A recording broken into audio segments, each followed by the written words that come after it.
Enemy of the state. An enemy of the state. Enemy of the state. Dank Pod Stash.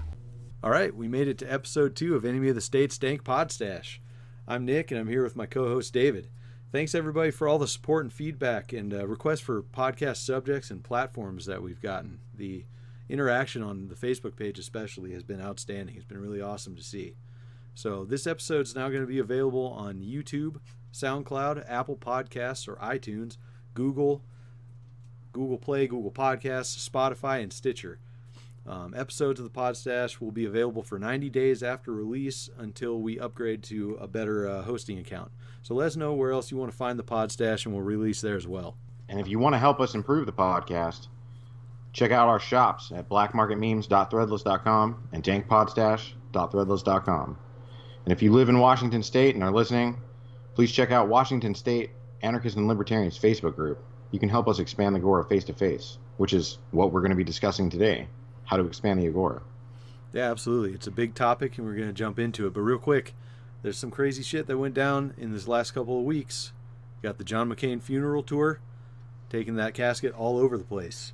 Like, I don't know why they did that. It just makes no sense to me. Let's just present this dead statist like he's some god. Well, have you ever seen that? I haven't even seen them do that with anybody else, but this one was like massively publicized too. It's really strange. I see it locally with like law enforcement officers who were killed in the line of duty. They do this huge thing in downtown Seattle, and it's just a funeral parade, and all traffic is stopped. I mean, it interrupts, the day-to-day goings on of regular people, and it's obscene to me. Yeah, that's crazy. That's crazy that they're just taking him they're going city to city, right? From what I've seen. That's nuts.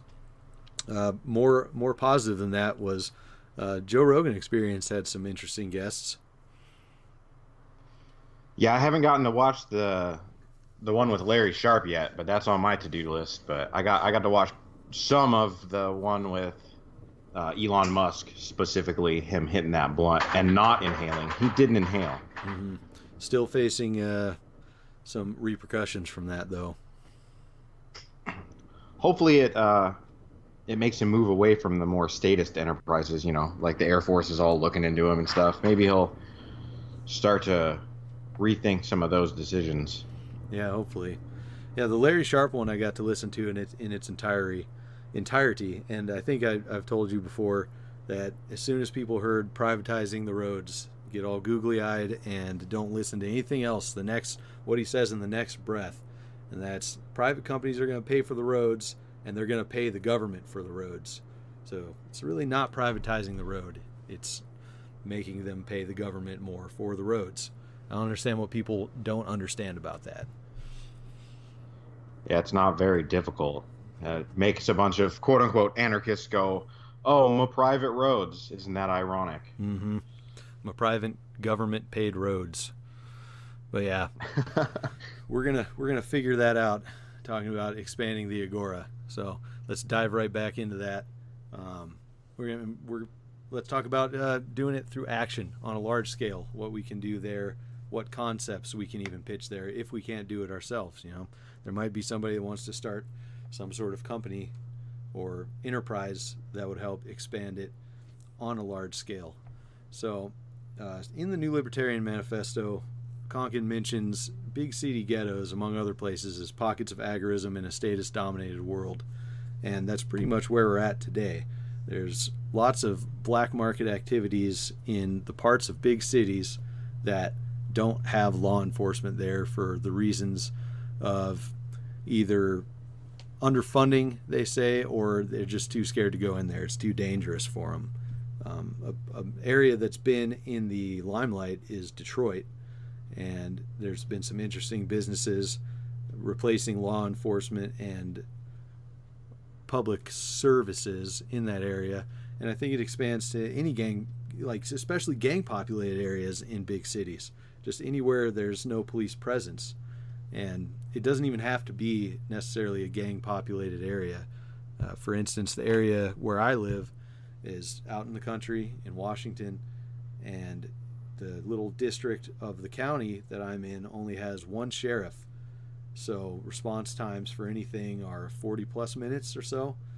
And as far as I know, there's no actual, what's it called, dispatch. That's a volunteer dispatch. If you call in, they figure out if you actually need assistance from law enforcement or if you can actually just handle it yourself. So it's pretty self-sufficient as far as protection and emergency services out here, which is pretty cool and opens up some interesting doors, because there's actually, I have seen around the areas, I think it's pretty much everywhere, it's becoming a plague if it's not already one, is just meth activity. People breaking into other people's places and stealing to make money to buy that next bit. And that opens up private security, even just checks, or even neighborhood watches. It doesn't even have to be monetized, just anything like that. Well, the state incentivizes the crime and the violence. Like the price, like really, these people are breaking into places to steal what, copper wire and stuff like that. Anything that they can sell for $1 to go and then get their fix. The prices of what they want would drop, astronomically if they weren't outright banned and, taboo. Yeah, absolutely. So a lot of that, if it was decriminalized, a lot of that stuff automatically right there with just that would drop. Yeah, absolutely. With the big city, pockets of agorism, supposed agorism, in those areas, there's a culture of violence that really needs to be addressed, and there's got to be a way to kind of sell the idea of nonviolence as, because it's more profitable to be nonviolent than to use, violence and coercion to get that dollar. Yeah, it's all about showing the risk versus the reward and profiting with less risk. You had been talking with me about the difference between violence and defensive force. You want to elaborate some on that? Sure, yeah. Violence and force are two different things. Where violence does incorporate force, it's like the word sounds. It's violating. You're initiating force on someone for one reason or another. Whereas if you're just using defensive force, you're repelling that violent force or repelling something. And the distinction needs to be made, and it needs to be clear, because I've seen people in the last couple of weeks in some interactions talking about violent self-defense, and that's just a contradiction in terms. It's not how that works. So yeah, it's showing that difference in these areas of violence would hopefully help make them actual agorist areas. Well, people, I think, at least, they inherently don't want conflict. Like you're gonna want to deal with somebody who's not gonna possibly rob you or pull a gun on you or do anything shady. They're gonna, you're gonna want to find a cool guy who's not sketchy to do most of your dealings with. So people already recognize the profitability of being nonviolent. It's just, how do we get the idea of agorism and counter economics to these more, violent types?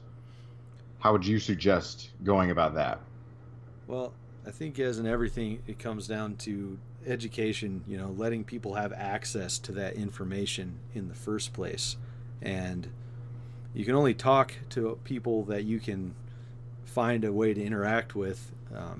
You can put out the message in a way of like advertisements or something like that, but I think setting an example is one way to do that. And by that I mean things like Viper's Threat Management, which is a private security firm, I believe in the Detroit area, that responds to violent situations.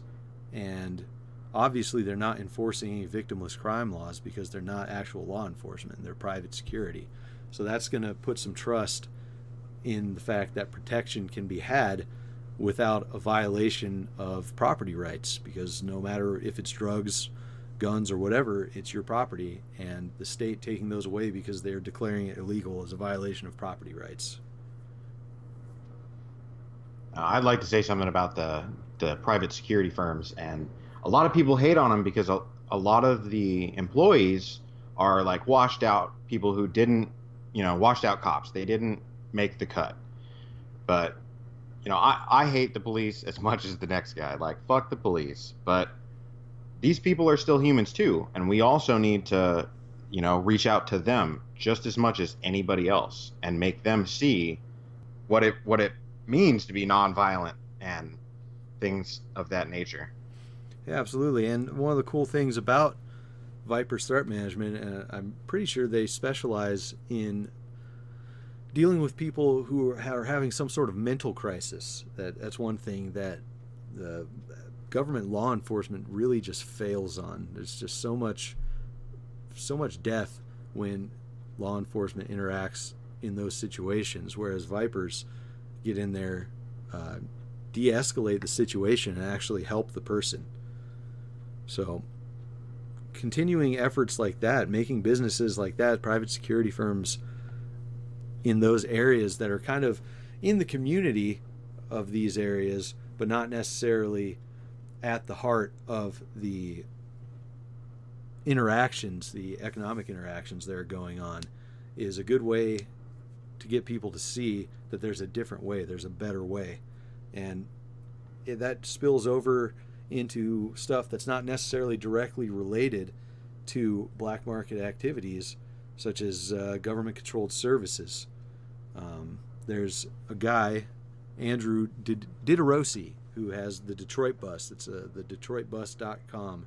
That is a private bus line that's picking up where the Detroit Department of Transportation has fallen flat. There's cuts, they're just missing pickups, they're not running their routes, and he has a private bus company that operates on those routes within the regular hours, but then also after and during the time people go to the bars and stuff like that, and it's helping people get home safely without driving drunk and possibly getting in an accident. And he even does ticket matching, where he'll sell a ticket and match that for someone who can't afford a ticket. And that's building up that community. That's another thing that has to happen, is to build up the community positively. Yeah, people that make these ventures that are like the DetroitBus.com, they're going to have to, you have to build rapport with your customers. And if everybody says that this is a great service and loves it, like, you're going to do well. And it's especially good when you're not utilizing, state infrastructure to do these things. In any form that you can move away from government monopolies or, government infrastructure in that way is a positive in my books. So an interesting concept that comes straight out of Rothbard and Konkin and all those guys, as far as insurance. It's something I've been rolling around in my head. We haven't really gotten a chance to discuss it. I figured we'd discuss it candidly here on the Podstash. What if someone were to go into these areas and offer insurance for the products, the black market products, drugs, guns, and whatever, that these people are working with? Obviously, it wouldn't be legal in the eyes of the state, but I think that might help bring down some of the violence, because the incentive will be to not have any problems when it comes to the transactions, because your rates will go up. And if the insurance companies furnish, their own private security and recovery personnel as well, that will encourage them to keep things nonviolent as well. Yeah, it's just a matter of people not being afraid and creating these insurance companies and the like, because the state's going to come down hard on people that do that, because Absolutely. that's a direct attack on a major monopoly that they have.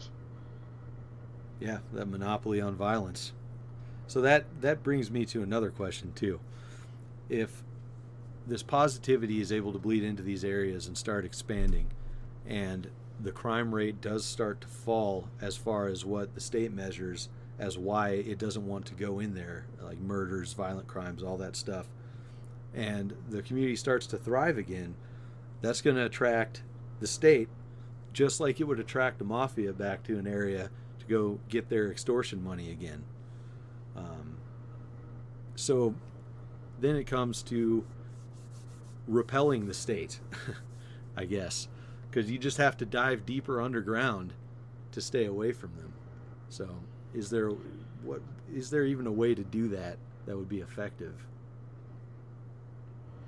In my mind, if you've already shown the merits of nonviolence and things of that nature, the state coming back into these areas, regular people are going to be like, hey, these people that you're coming and attacking and attempting to, imprison or even kill, they're providing a service that we want.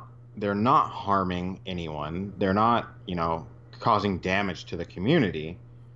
So they'll recognize that the only, actor in that incident is the state attacking these people that are providing something that they want.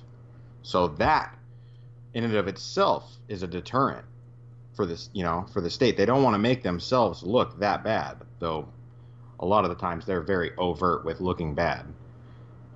Sure. And it's a thing that has happened. People have just gotten rid of the police force in their areas. They say, we don't want you anymore. We're going to not pay for this quote unquote service. That could be a thing that happens. These are all. Go ahead.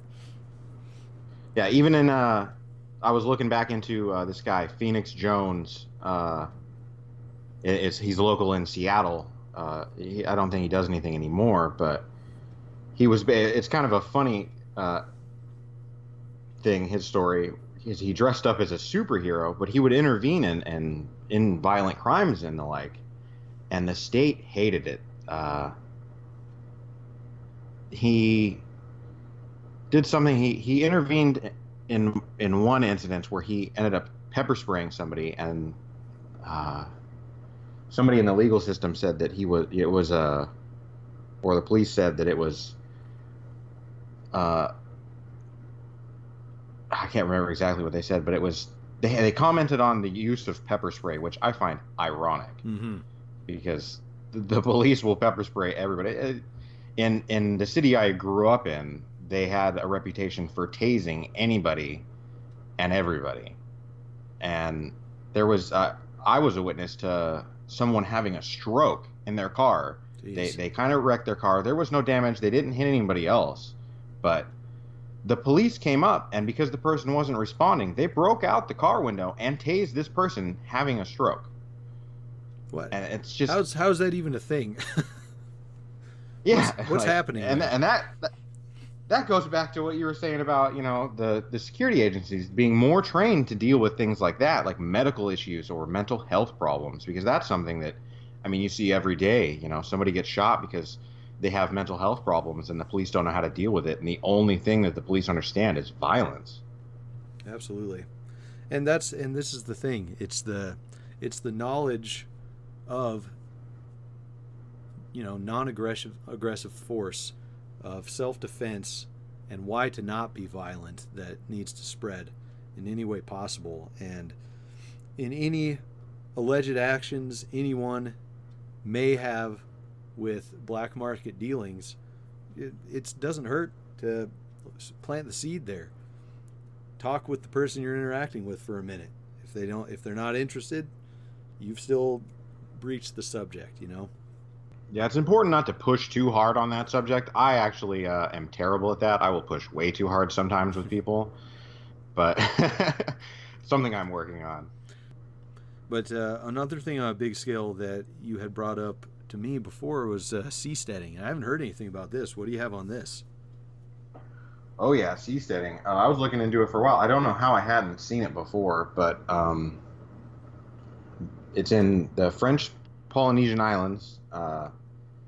And it's basically people who are looking to set up an area away from the government regulations and things like that, where free enterprise can bloom better. And they're really focused on the environment, and they've even looked into ways that uh, them being, it's like platforms on an island. It's called the Floating Island Project. So one thing that I read about was coral bleaches off of just a couple of degree changes, right? Mm-hmm. And by even just putting these floating island housing areas, whatever, what have you, over the coral or areas like that, it'll lessen some of the sun hitting the water. Like photosynthesis and everything can still happen, but it'll lower the degree enough that the corals will come back. That's pretty cool, repairing all that stuff while building this community. That's neat. And it's something that a lot of renewable energy places are looking into. Wave energy, algae fuel, people looking for better medical, trying to expand on what we can do in the medical field, avoiding the regulations that the government has put on that field. Right, so that's the point of all this, is to go out to the sea where you're not within government borders. Oh yeah.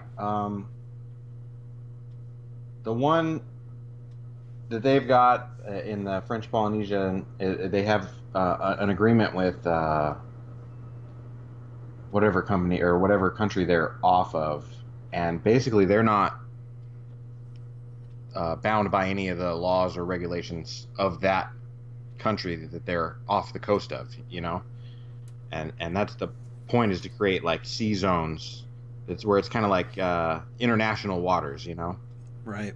That's a good idea. That's just going completely outside of the reach of the state, versus what we were talking about earlier, which is mostly in the blind spots of the state. Both need to be expanded on for sure. And one thing that they do for sure is none of the funding for the Free Island Project is raised by taxes. So there's no, local or French Polynesian Island French tax subsidies, paying for any of it. Oh, cool! It's all private enterprise. Yeah. Very awesome. And voluntary donations. Oh, nice. That's really cool. I'll definitely have to look into that more.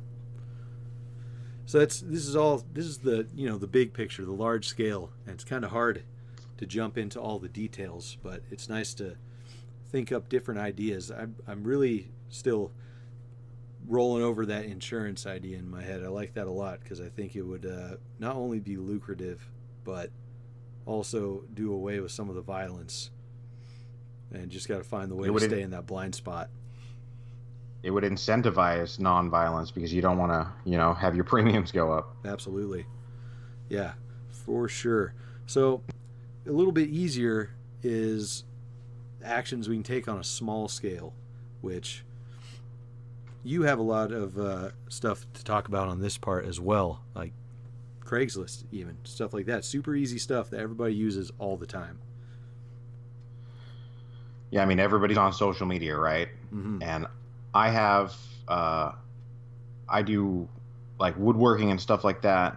I basically make things out of pallets, or I'll go and get a free desk or something and refurnish it and then sell it again.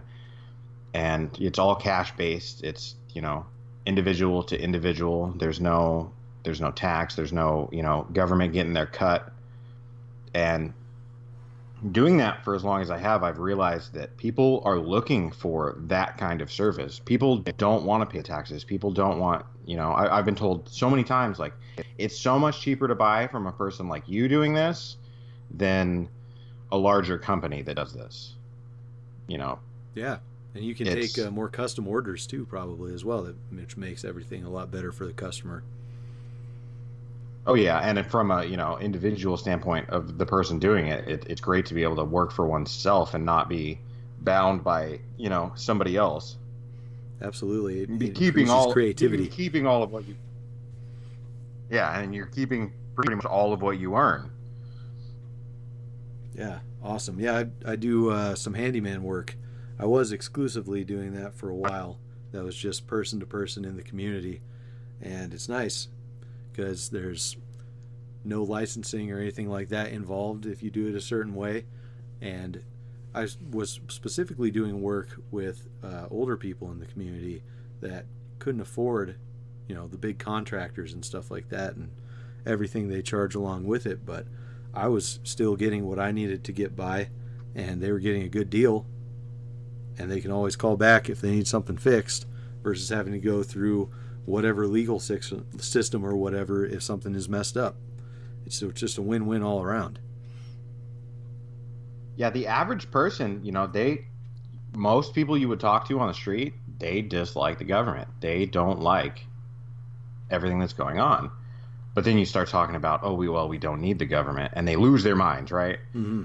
But it's all about showing, leading by example. Like, hey, look, I'm doing all of this, and it's working, and there's no government input at all whatsoever. It's not a big deal. It's fear. The state runs on fear. Everybody's afraid of punishment. There's that gun to your head, Yeah, and fear that and keeps a lot of people from doing what they want.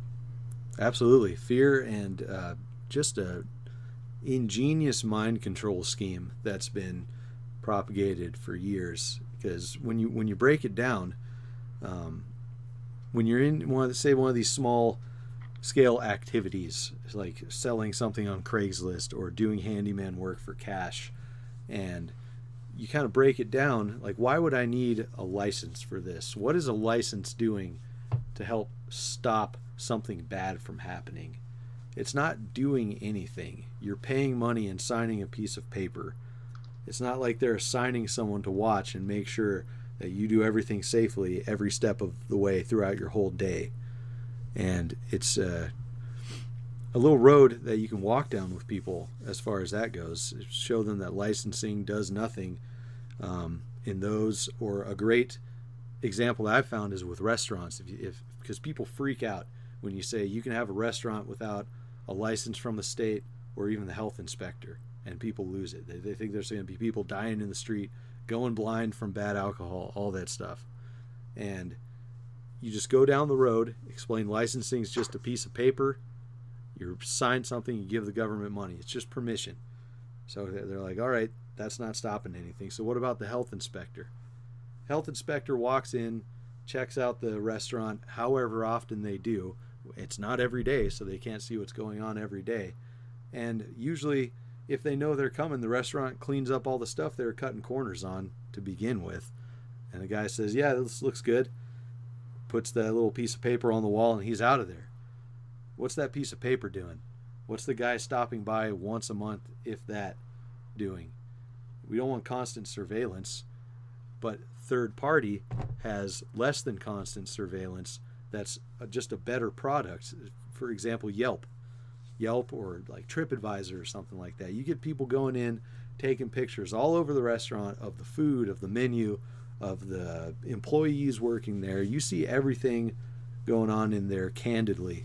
And there's tons of reviews of whether or not people got sick or what. It's perfect. That almost kind of links back into your point with the insurance companies like that. I did hood cleaning.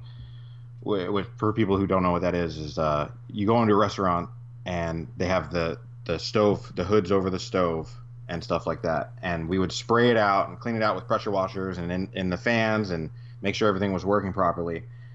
Those were so, like, I would always say that I had supreme job security there because it was regulated. Like, it was mandatory that you had these people come out and do this job. And then the state inspectors would come and make sure everything was up to date. Now, the insurance companies could do the exact same thing. They would say, hey, we don't want this building to burn down because of an uncontrolled fire, et cetera, in the cooking area. So you need to have this happen, in order to have our insurance, however, amount of time. And there doesn't need to be any violence or coercion at all involved in any of that interaction.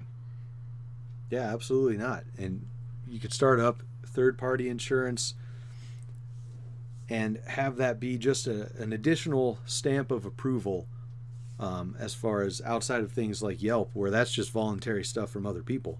If there is a third party company that goes around and is invited to come in and check everything out, then that's just more customer assurance. And this stuff does happen now. And we're not saying it doesn't happen. This is something that happens, but that can be expanded and can replace the state's monopoly on it. Exactly. The regulations and the licensing, licensing is just a tax. Realistically, it's a hidden tax. And it stifles small business. It stifles free enterprise completely. There's so many regulations.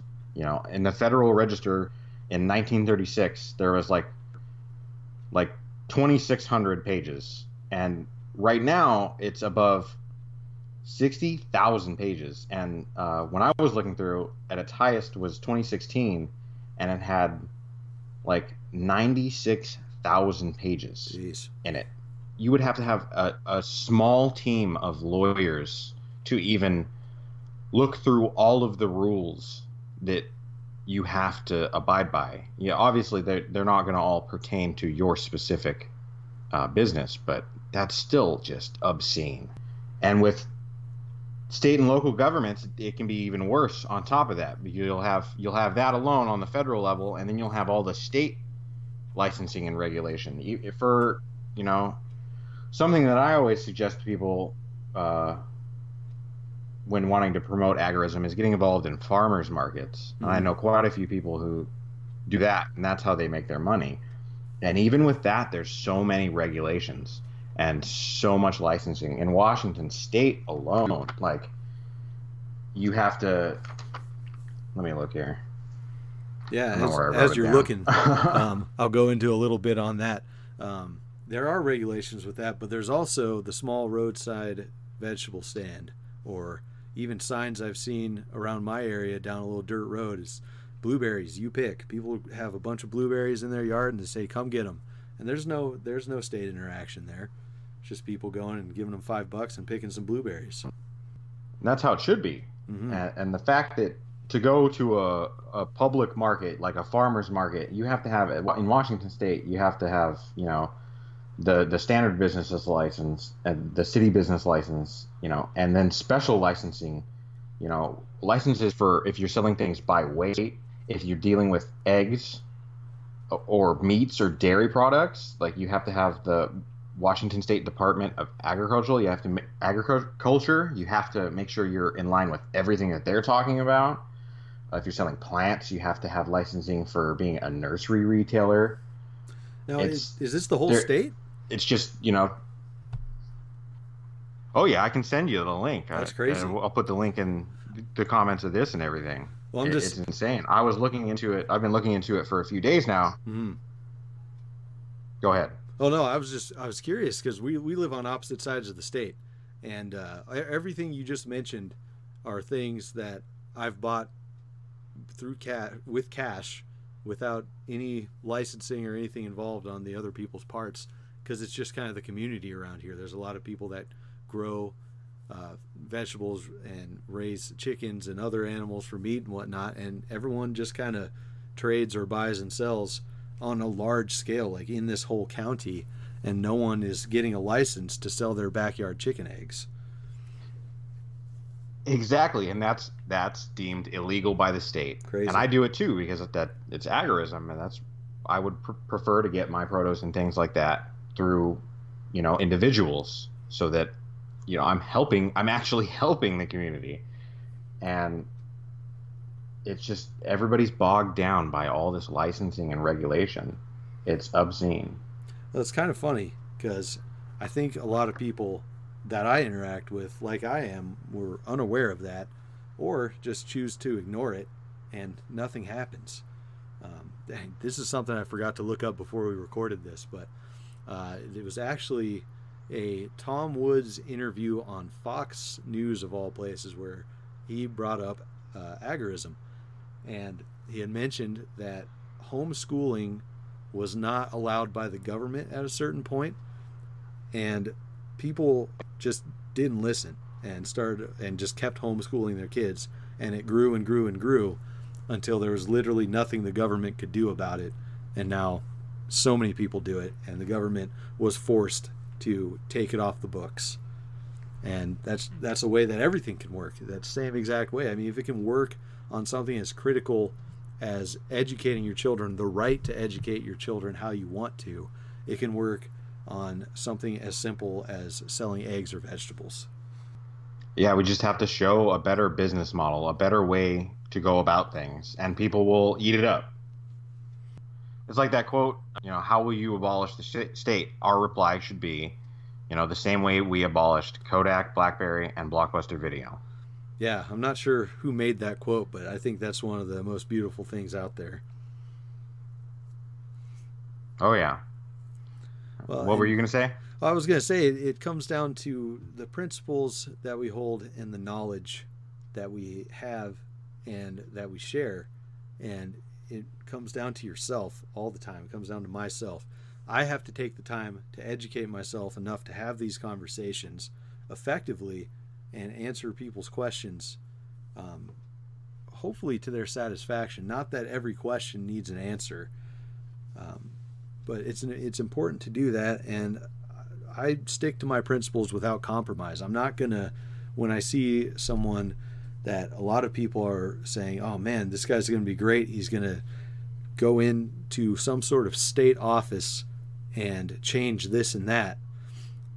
I hold that interacting with the state in those offices and voting and all of that is lending legitimacy to that whole circus.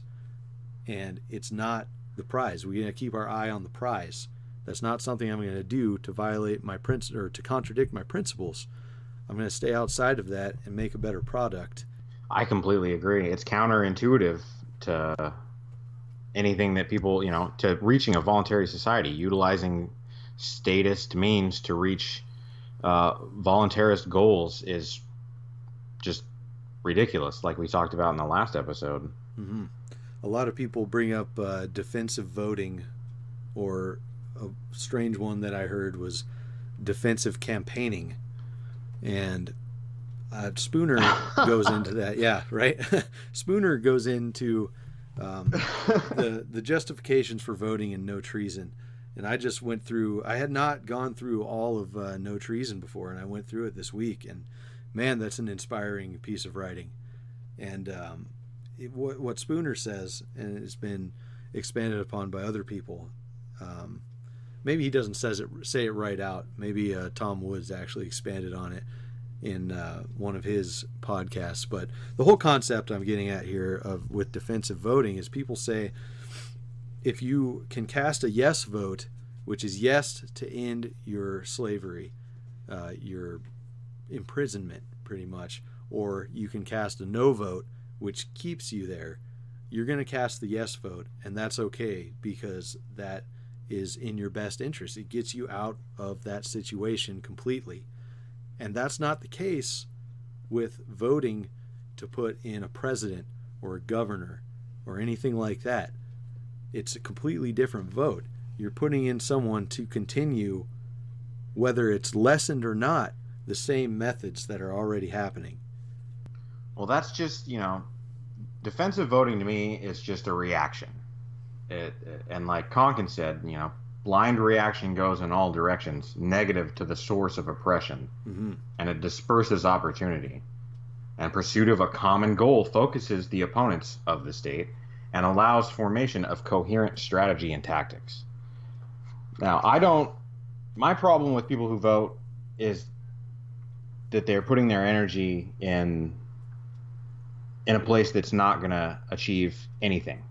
No matter what they do, it can be undone.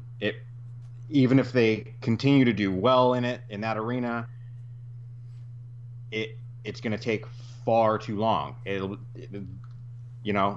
Yeah. The world will end before it happens. Absolutely. Gradualism. But if I won't hate on somebody for, like I said to you before, I won't hate on somebody for, oh, hey, I do all this other stuff, but hey, I'm gonna go check this box on the ballot. I'm going to go, maybe vote no against raising taxes. I'm going to go say, hey, I kind of like this guy. And if that's all you really do, whatever. To each their own. I'm not going to harp too hard on somebody for that. But if that's the majority of what you do, if that's where you spend most of your time and effort is to promoting a political party, when you get involved in partyarchy and things like that, then I'll start to speak out against it. I'll say, hey, this is the wrong path. We need to come back together and talk about the end goal again, and then see which paths are better to reach that. Yeah, and that's something that I kind of came to this week in interactions with people, and going through No Treason and a couple other books that I went through. We're possibly not focusing on the goal, which my goal is a voluntary society, and I believe a lot of others is a voluntary society. But a lot of times there's this distraction of removing government, whether violently or through voting or elections, whatever. Removing government and a voluntary society are not the same thing. There's a goal. The goal is voluntary society, and if you're focusing your energy on government, you're missing the goal. And that's the whole thing with showing a better product. You're focusing completely on a voluntary society and walking that path, not even having to go through the clutter of the state. The point of agorism is to provide market alternatives to these things. We've said multiple times during this. And even if you don't subscribe necessarily to the agorist ideology, I don't even like saying ideology with that. Mm-hmm. But even if you don't, follow it and believe that's the end goal, most people agree that leading by example is the best way to go about it. Mm-hmm. Yeah, and where does pouring energy into the state lead us? I mean, not anywhere good. You're showing people that you can put your responsibility onto somebody else and say, hey, save me from these scary, scary things. But that, again, goes back to what the state relies on, fear. Yeah, fear and believing that people aren't going to be personally responsible for themselves because they know that they can provide for them and take that away from them. So yeah, if you're some guy out in the woods, Mm-hmm. No, go ahead. You go ahead. Well, I was just going to say, this kind of makes me think about using tax law to avoid paying taxes. Because I think using the laws that are in place by the state to avoid what they want you to do is absolutely acceptable. Yeah, they gave you the tool. Why not utilize it, right? Mm-hmm. Now, I think that actually is a tool because you're not necessarily interacting as far as voting or elections or anything like that. So the whole concept, which I'm not too familiar with because I don't run any sort of businesses or anything like that I can do this with, but I was turned on to that Rich Dad Poor Dad book and all the videos on YouTube and stuff, and I watched a couple of them, and it was pretty interesting. The guy says he's multi-millionaire. He's like, I don't pay any taxes, and it's legal. And it's not like it's not like money's going towards those taxes in any other way. It's just being written off.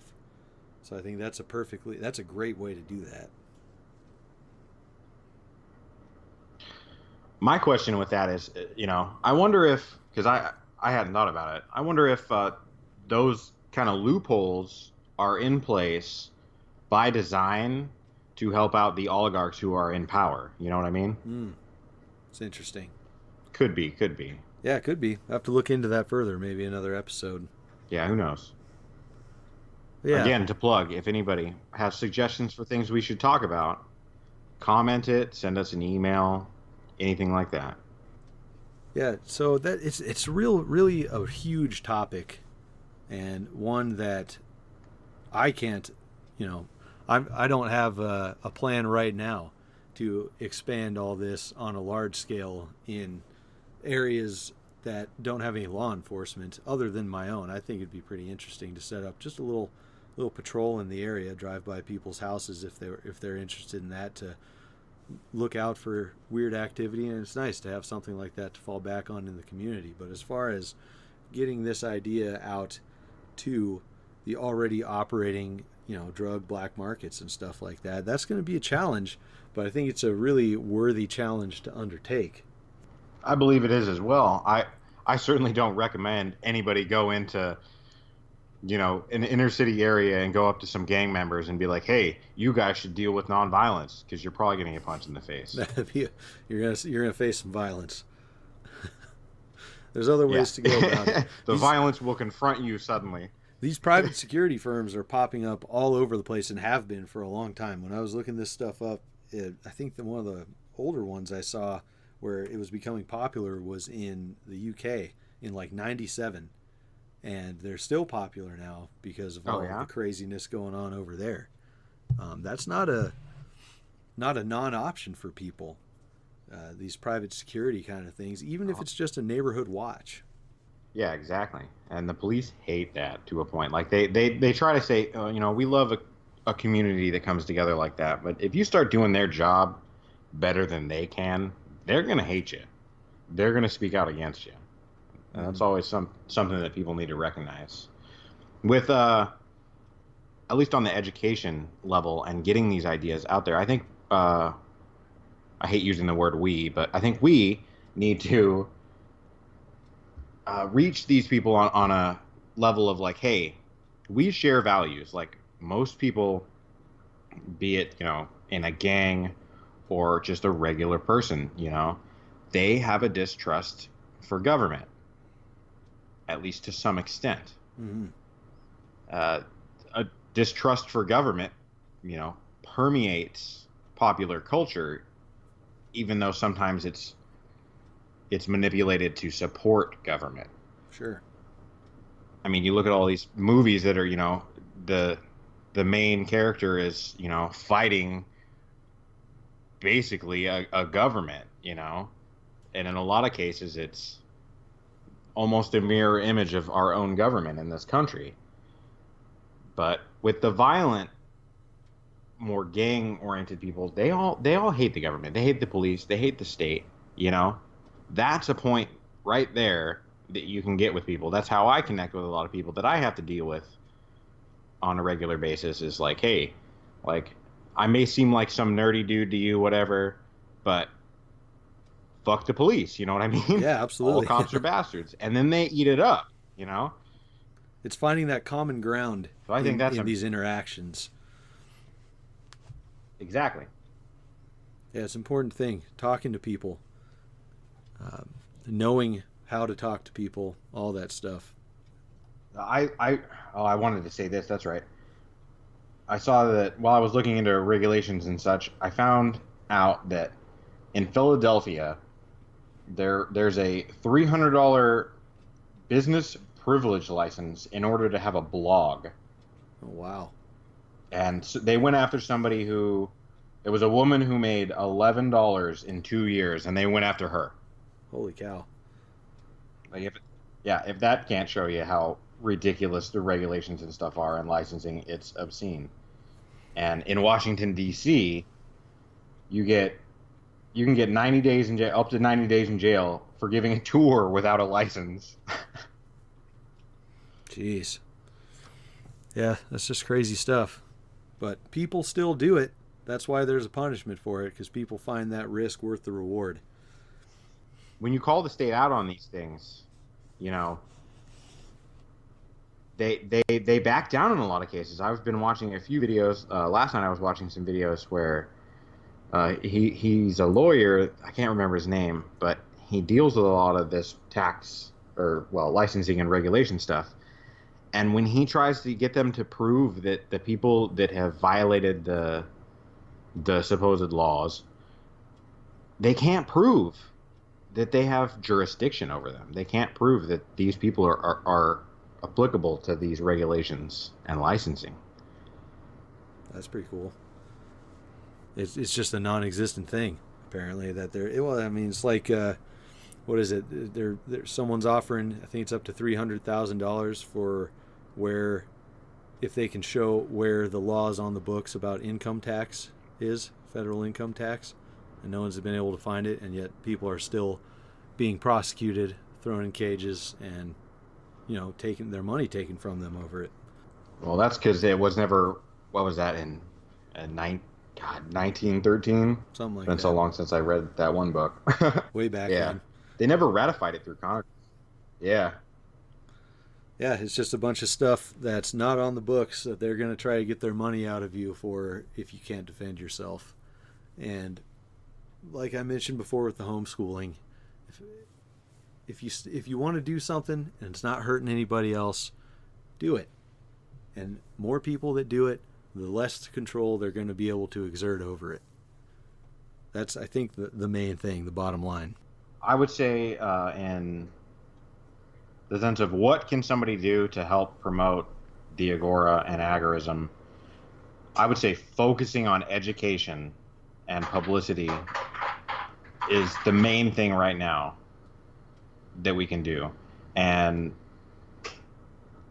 encouraging people to stay away from using statist means to reach, voluntarist ends. Yeah, absolutely. I agree. Keep your eye on the prize. Keep your eye on the goal of a voluntary society. So I think that's probably a good place to end it there, man. Why don't you tell them where they can find us, how they can help us out? Well, they can find me on Facebook and a few other social media places, and they can look at us on the Dank Pod Stash Facebook page. It's Enemy of the States Dank Pod Stash, and they can look up our wares at dankpodstash.threadless.com and blackmarketmemes.threadless.com. And I can also be found through my name, and I'm always welcome to talk to whoever. My name is David Ballantyne. You can look me up on social media, and yeah. Nick, you could look up Nick if he wants people to look him up. Sure. Yep. My name's Nick Irwin. I'm on Facebook. We also have the Enemy of the States Dank Pod Stash YouTube channel where these will go up. And like I mentioned at the beginning of the show, we're going to be on a whole slew of different hosts. That's YouTube, SoundCloud, iTunes, Google Play, Spotify, and Stitcher for this episode. If we're missing some, or if you have any other suggestions for where we can go, put out this content, let us know. And we'll talk to you on the next one. See you later, David. Later.